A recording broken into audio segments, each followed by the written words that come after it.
Hello, my name is Mitchell Pearson, and today we're going to be working with Azure Data Factory again. This time we're going to be taking a look at working with an array. So you have an activity that outputs an array. There's a list of items that need to be processed. How do you reference those items in Azure Data Factory? We're going to be taking a look at specifically two activities, the filter activity and then the for each activity. And I'm going to show you how you can reference the items within that array in this video. So I've already gotten Azure Data Factory loaded up. Let's jump right in and take a look at this. I'm going to be using the get metadata activity, and what the get metadata activity is going to do here, just real quick, if we come down here and take a look, is it's returning the child items. These are going to be a list of all of the files that exist within a folder location. Now, in a previous video, I actually set this up and so those files already exist, but this is a picture of the files that exist out there in that folder location. Actually, that is the incorrect folder location. That was something else I was working on. Here it is. So you see we have a little bit of a problem here that we want to fix. So in this example, just quick setup, we're going to use the filter activity to actually filter out that CSV file, and then the for each activity will loop over the cleaned array. So we're going to take an array, we're going to clean it up using the filter activity, and then the for each activity will take up over with the new array that gets outputted from the filter activity. So let's do this real quick. We are going to go to the, actually I believe they're both going to be under iteration and conditionals. And I'm going to grab the filter activity and pull that into our pipeline. Go ahead and connect these guys up right here. With the successful completion of the get metadata activity, the filter activity will execute. And then the first thing that you need to do whenever you're working with the filter activity is we need to set up the items, right? It says, what are the items? What are the items that you're going to be iterating over? And so the items is something that we would use right here. I'm going to show you the items later, but in order to efficiently get through this video in the least amount of time possible, I will do that here a little bit later, mainly because I've already shown this in previous videos. So this is not something that's kind of like a surprise attack here, but this is what we're looking for. We're looking for that child items output from that get metadata activity, right? So if you have seen previous videos, I like to use the output right here to kind of write the code for me to get it started, and then I finish it off with the actual item that I want to reference. In this case, it's going to be the child item. So we'll click finish, and that gets us going in the right direction. Now, the next thing that we need to do, you'll notice there's one more setting that we need to set. This is where we actually do our filter condition. So how do you evaluate if an item within that array evaluates to true or evaluates to false? What is the expression? So once again, we'll go into add dynamic content. This one is going to be under our string functions, right? So under string functions, we'll open that up right there. And I'm looking for one in here called starts with. So I'm going to grab starts with and bring that up here to the top. Now, what starts with does is it's going to look at a value that we pass in, a string value, and it's going to check that value to make sure that it starts with a certain character of strings, or a set of string characters that we pass in. And so the first thing we want to pass in here is going to be item, open close parenthesis, name. That is the name of the item that we are currently iterating over. And then the next thing that we are going to pass in is going to be the value that we want to check for. And so if you remember a moment ago, we're going to do this right here. Let me make sure it was, let's see. Okay. All right. So we're going to be looking for these guys right here. There we go. And if it starts with that text, it's going to evaluate to true. We're going to keep that value. If it does not, it's going to be eliminated. So that should get rid of that fact internet sales CSV file that I have sitting out there.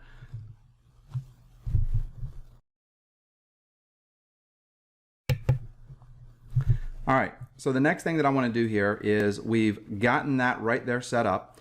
We're going to go ahead and click finish. That is the filter activity. Now I like to, wait a minute. Okay. It had a little setting there, still saying 1. I like to go ahead and debug it at this point. The debug is going to do something for me. First of all, I want to make sure that both of these activities are set up and running correctly. Secondly, I want to look at the output, the JSON output, so I know what to reference when I get over to my for each loop here in just a moment. So we'll go ahead and refresh this down here at the bottom. We refresh, we see that everything is complete. And now let's take a peek.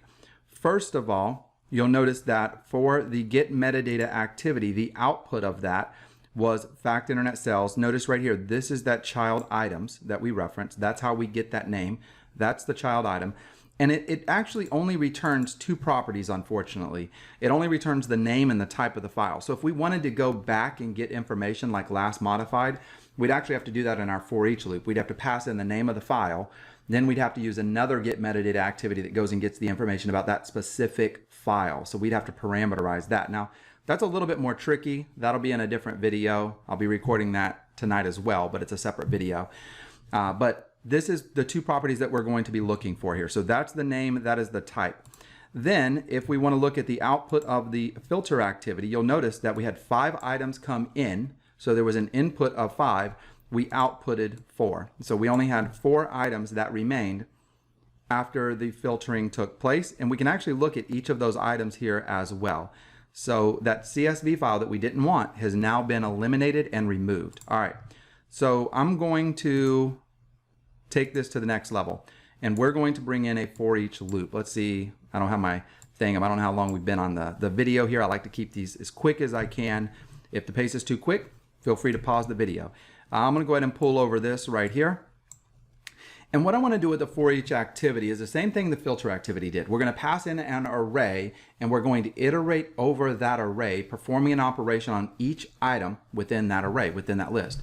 The difference here is that with the for each activity, we want to actually access the output array from the filter activity, not the output array from the get metadata activity. Remember, the get metadata activity had 5 items. The filter looked at that array, created a new array, and that's what it outputted. In fact, I did a terrible job of showing that to you, so let me do it one more time.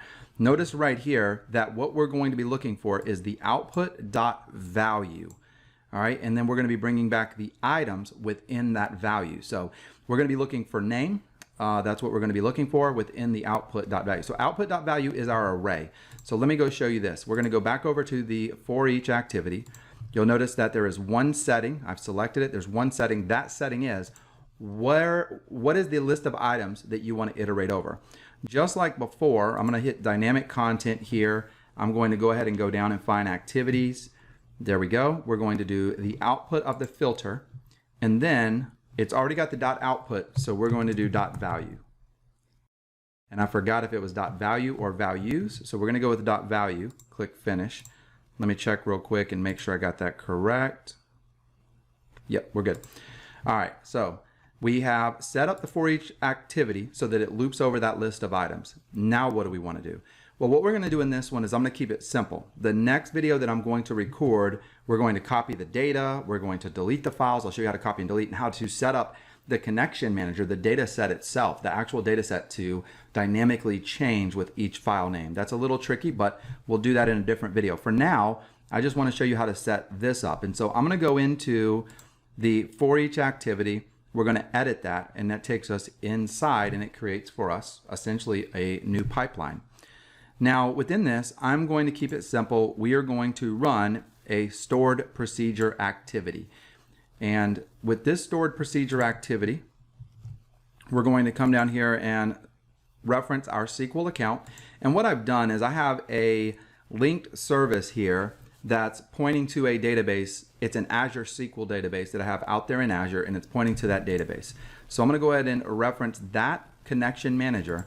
And then under stored procedures, I am going to go over here and find insert file information.